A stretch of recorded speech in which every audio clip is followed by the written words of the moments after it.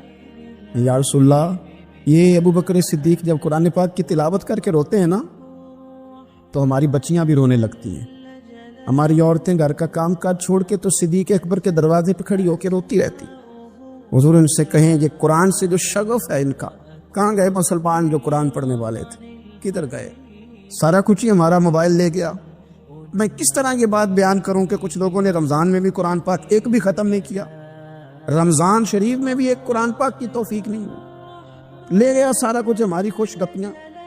کمال ہو گئی, ہم نے سوچا ہی نہیں, فکر ہی نہیں کی.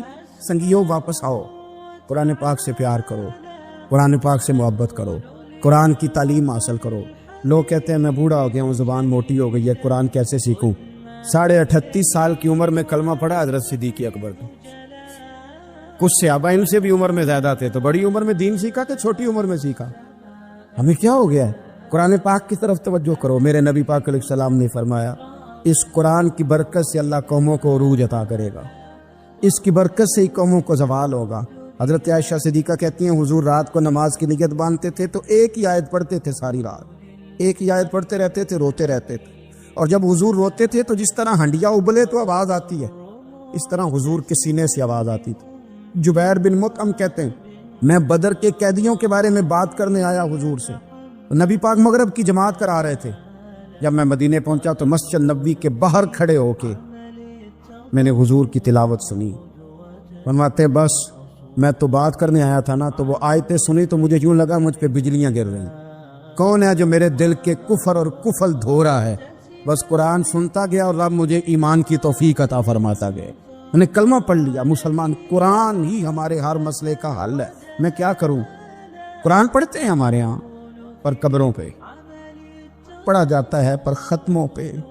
کیا قرآن پاک کا یہ حق نہیں تھا کہ وہ شادی والے دن بھی پڑھا جاتا؟ کیا قرآن پاک کا یہ حق نہیں تھا کہ وہ اسمبلی میں بھی پڑھا جاتا؟ قرآن پاک نا شکایت کر رہا ہے, شکایت کرتا ہے کہ ان لوگوں نے نا مجھے ختموں پہ پڑھا ہے, اسمبلی میں نہیں پڑھا. وزیر اعظم کے خطاب سے پہلے تلاوت ہوتی ہے تو یہ تلاوت کے بعد یہ اعلان کیوں نہیں کرتے کہ ہم کریں گے وہ جو قرآن کہے گا؟ صدر کے خطاب سے پہلے تلاوت کراتے ہو تو یہ کیوں نہیں کہتے کہ اب ہوگا وہ جو قرآن کہہ رہا ہے؟ اسمبلی کا اجلاس تلاوت قرآن پاک سے شروع کرتے ہو تو یہ بھی تو کہو نا قرآن کے مطابق فیصلے ہوں گے.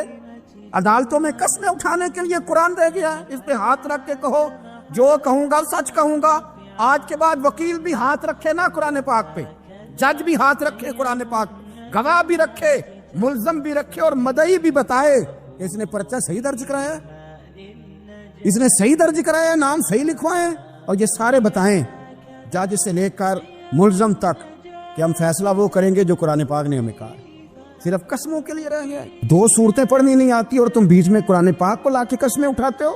وہ تاجر جو دکان شروع کرنے سے پہلے تلاوت کراتا ہے کس لیے کراتا ہے؟ کہ میں تجارت قرآن پاک کے مطابق کراؤں گا اس لیے کراتا ہے. وہ تو کہتا ہے ذرا دکان صحیح چلے, ذرا برکت آ جائے. برکت میری تلاوت کرانے سے نہیں آئے گی, قرآن کے مطابق تجارت کر پھر زیادہ برکت آئے گی.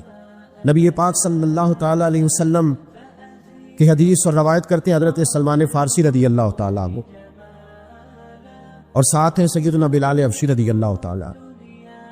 فرماتے ہیں ہم نہ گھر سے نکلے, حضور نے فرمایا ذرا جلدی چلو ایک ضروری کام ہے.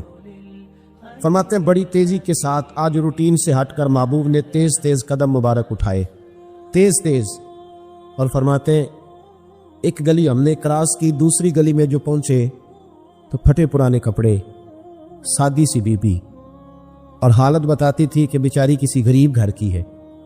وہ سڑک پہ کھڑی تھی اور رو رہی تھی. میرے کریم رسول نے فرمایا بلال اسے پوچھو کیا مسئلہ ہے, کیوں روتی ہے؟ تو حضرت سلمان عرض کرتے ہیں میں نے کہا حضور میں پوچھ لیتا ہوں, آپ جائیے, کام بڑا ضروری ہے جو نکلے, میں معلومات کرتا ہوں. تو محبوب نے فرمایا نہیں, اس کے آنسو پوچھنے سے ضروری کوئی کام بھی نہیں, پہلے اس کی داد رسی ہوگی, اسے پہلے پوچھا جائے گا. روتے نہیں رہتے لوگ گھروں میں, لوگ گزر نہیں جاتے چپ کر کے, کتنے لوگ تڑپتے, کون احساس کرتا ہے؟ نبی پاک سید عالم صلی اللہ علیہ وسلم رکے اور اس خاتون سے پوچھا کیا بات ہے؟ اس نے کہا کہ بات کوئی بھی نہیں, میرا ایک ہی موٹا سا مسئلہ ہے. کہا وہ کیا؟ کہنے لگی میں غریب ہوں, اور غریبی بذات خود بہت بڑا گناہ ہوتی, لوگ بڑا جرم سمجھتے ہیں اس کو بذات خود. میں نے شروع میں کہا نا کہ مذہبی سٹیج کی بھی صدارت غریب آدمی نہیں کر سکتا, کیونکہ غریب جو ہوا جہد کول دتھی ہونی انہیں نیڑے بہنا ہے نا جی, جہد کول نہیں انہیں تو پیچھے جا کے بہنا اینڈ تے, اس کو کہنا دتھی ہے. اس سٹیج پہ بھی غریب آدمی کی صدارت نہیں ممکن, ہو ہی نہیں سکتا. میرے رسول پاک سید عالم صلی اللہ تعالی علیہ وآلہ وسلم نے فرمایا پہلے اس سے پوچھو کیا مسئلہ ہے. وہ کہنے لگی میں غریب ہوں, بوڑھی ہو گئی ہوں, ساری زندگی غلامی میں گزاری ہے, تیل لینے آئی تھی 5 دینار کا, بوتل میں تیل بھروایا ہے, اور اب بوڑھی ہوں نا تو کمر درد کرتی ہے, پیر پیچھے موڑا ہے تو میں گری ہوں, تیل زمین پی گئی ہے, اب زمین تو واپس نہیں کرتی, لیکن واپس جاؤں گی تو ایک یہودی عورت کی ملازمہ ہوں, وہ درے سے مارے گی, کھال ادھیڑ دے گی, میں بڑی پریشان ہوں, اب نہیں مار کھائی جاتی, ہڈیاں بوڑھی ہیں, قربان جاؤں. حضرت بلال کو حضور نے حکم دیا, فرمایا دوڑ کے گھر جا 5 دینار لا.